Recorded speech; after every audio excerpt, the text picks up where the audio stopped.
त्यांनी सांगितलं की खोटा नरेटिव्ह सेट करण्यासाठी असं बोललं जात आहे आणि सुपारी बाज हा एक शब्द त्यांनी वापरलेला आहे। पहिला मुद्दा असा, मी सार्वजनिक जीवनामध्ये 1970 सालापासून आहे। आज 54 वर्ष झाली। मी स्वतः 14 वर्ष पत्रकारिता केली आहे। इन्व्हेस्टिगेटिव्ह जर्नलिस्ट म्हणून मी अतिशय यशस्वीपणे काम केलेलं आहे। गेले 43 वर्ष मी अखिल भारतीय अंधश्रद्धा निर्मूलन समितीचं काम करतो आहे आणि हजारो लोकांचा भांडाफोड केलेला आहे।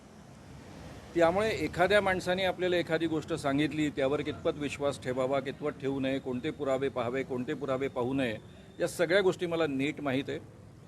माझी क्रेडिबिलिटी अत्यंत महत्त्वाची आहे। मी आयुष्यात कधी खोटं बोलत नाही, कधी खोटी मांडणी करत नाही आणि त्यामुळे हे बोलण्याच्या आधीच या सगळ्या गोष्टींचा मी विचार केलेला आहे आणि मी आज पहिल्यांदा नाही बोललो, तुम्ही आता आज महत्त्व देता।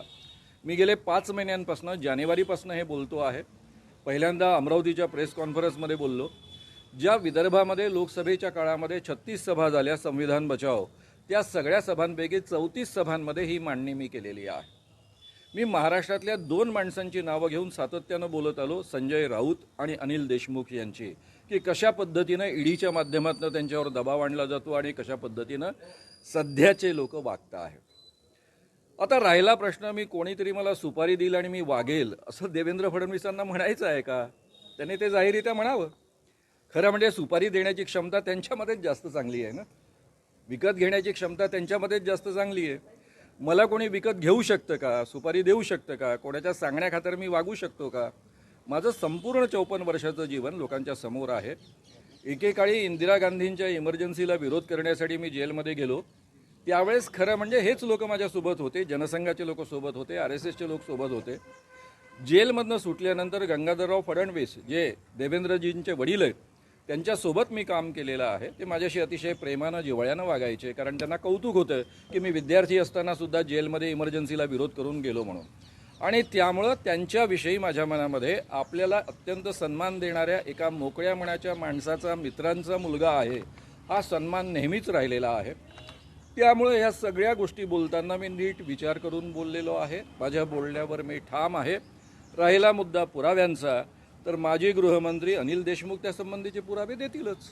त्यांनी असंही म्हटलं, असा आरोप करण्यापूर्वी श्याम मानवानी माझ्याशी बोलायला पाहिजे। मवियाची सुपारी घेऊन हो, मी मवियाची सुपारी नाही, मग मी एकेकाळी कोणाची सुपारी घेतली होती? जनसंघाची सुपारी घेतली होती काय? ज्यावेळेस मी इंदिरा गांधींना विरोध करत होतो, माझेच नातेवाईक खासदार आणि मंत्री असताना त्यांच्या नावाच्या विरुद्ध त्यांचं नाव घेऊन पोस्टर लावत होतो आणि इमर्जन्सी 25 जूनला डिक्लेअर झाली, 26 जूनला मी पोस्टर्स लावले, काँग्रेसी खासदारांनो आणि आमदारांनो हातामध्ये बांगड्या भरा आणि बाई हुकुमशहा बाईंच्या तालावर बेताल नाचा, या पद्धतीचे पोस्टर्स लावले होते। मी, चंद्रकांत वानखेडे, सुभाष इथापे, आम्ही सगळे जेलमध्ये गेलो, 10 महिने जेलमध्ये काढले। त्यावेळेस आम्हाला कोणी सुपारी दिली होती? हे जनसंघाचे लोकच आमच्यासोबत होते ना। पुढे जनता पार्टीचा जो प्रचार केला 77मध्ये 78मध्ये, त्यावेळेस हे जनसंघाचे आणि RSSचे लोक आमच्यासोबत होते। जनता पार्टीचा आम्ही दणकून प्रचार केला होता। त्यावेळेस गंगाधरराव, देवेंद्र फडणवीसांचे पिताजी, आमच्यासोबत काम करत होते जेलमधनं सुटल्यानंतर। मग ही सुपारी कोण कोणाला देत होतं? त्यावेळेस ही या देशाची आवश्यकता होती, या देशावर अरिष्ट आलं होतं, हुकुमशाही लादल्या गेली होती, त्याला विरोध करणं हे आमचं कर्तव्य होतं, त्यावेळेस केलं। आजही त्याच पद्धतीची सिच्युएशन आहे असं माझं स्वतःचं मत असल्यामुळंच लोकसभेमध्ये या पद्धतीचं जनजागरण करण्याचा प्रयत्न केला आहे आणि आता विधानसभेमध्ये सुद्धा करणार आहे। देवेंद्र फडणवीसांचं असं पण मत होतं की माझे श्याम मानवांशी अनेक वर्षांचे संबंध आहेत, त्यांनी हे बोलण्याआधी माझ्याशी चर्चा करायला हवी। बेसिकली मला जर एखाद्या विषयाची खात्री पटली असेल, आणि देवेंद्र फडणवीस इतके इझिली अवेलेबल आहेत का? तुम्हाला सोपं वाटतं का? 3 वर्ष मी तासनतास वाट पाहिलेली आहे त्यांची भेटण्यासाठी, त्यामुळे तुम्हाला इतकं सोपं वाटतं भेटणं असं नसतं।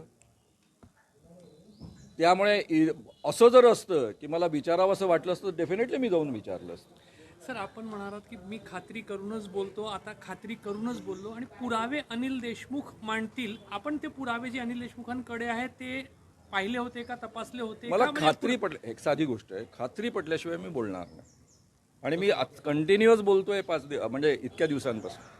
पण पुरावे आपण ते पाहिले आहे स्वतः। मी पुन्हा सांगतो, पुन्हा वाक्य रिपीट करतो, मला खात्री पटल्याशिवाय मी बोलणार नाही। पुरावे पाहणे पुन्हा मी सांगतोय, तेच सांगतोय। कोणते पुरावे किती पाहायचे असतात, कसे पाहायचे असतात. तुम्ही पत्रकार आहात, मी पत्रकार आहात, कोणत्या गोष्टी आपल्याला दाखवल्या जातात, कोणत्या दाखवल्या जात नाही, त्यामध्ये काय असतं, हे सगळं मला माहीत आहे ना. म्हणूनच मी बोललो ना.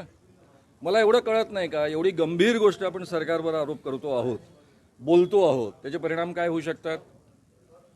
मी संजय राऊतांबद्दल बोललो आणि अनिल देशमुखांबद्दल बोललो, त्यावेळेस मला खात्री पटली म्हणून मी बोललो.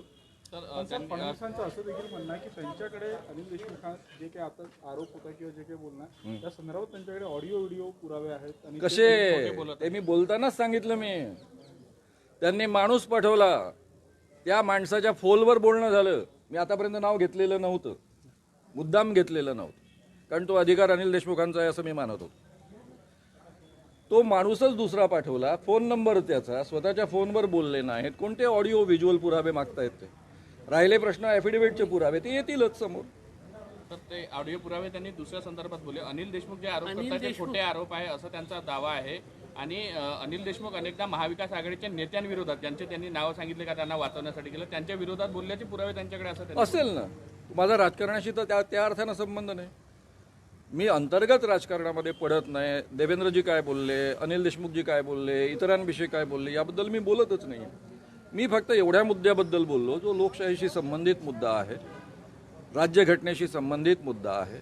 या पद्धतीनं सरकार पाडायची आणि या पद्धतीनं सरकार घडवायची का, याला आपण आपला महाराष्ट्र म्हणणार का. म्हणजे सर तुमचा ठाम विश्वास आहे जो अनिल देशमुखांनी जे दावे केले त्याशिवाय मी बोललोच नसतो. मी पुन्हा रिपीट करतो. थँक्यू सर, धन्यवाद. ओके.